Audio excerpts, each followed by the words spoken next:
Ang pag-ibig mo sa'kin ay hindi mapapatid.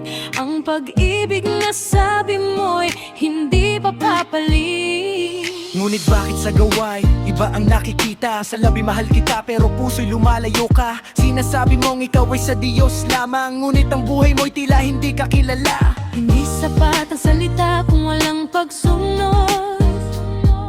Hindi sapat ang awit kung puso'y may ibang Diyos. Kung tunay ang pag-ibig na sinasabi mo, bakit ang yapak mo'y palayo sa Kanya?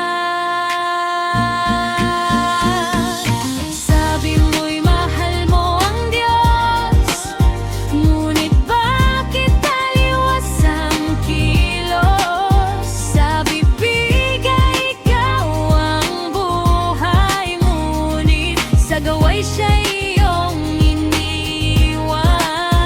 Sabi mo'y siya ang iyong sundin, ngunit sariling gusto ang pinipili. Kung tunay ang pag-ibig sa Kanya, bakit hindi siya ang sentro ng buhay? Yo, listen, kapag nasa harap ng tao, banal ang pananalita. Ngunit kapag walang nakakakita, iba naman ang ginagawa. Nakakalimutan ang Diyos ay laging nakakakita. Alam niya ang lihim na tinatago ng puso't kaluluwa. Hindi kanya hinahanap para hatulan ka, kundi para ibalik ang puso nung simula nang lumayo ka sa Kanya. Hindi niya hinihingi ang perpektong buhay, kundi pusong may pagsuko at magbabagong tunay. Hindi sapat ang luha kung wala naman pagbabago. Hindi sapat ang dasal kung ayaw mo di naman sumunod. Kung sinasabi mong mahal mo si Jesus, hayaan mong ang buhay mo ang magsabi nito. Bumalik ka kapatid, makinig habang may oras pa. Magbalik, magsisi at lumapit, hubong hintayin ang puso mo'y tuluyang malamig. Ang Diyos na tinatawag mong Ama ay naghihintay pa rin sa'yo.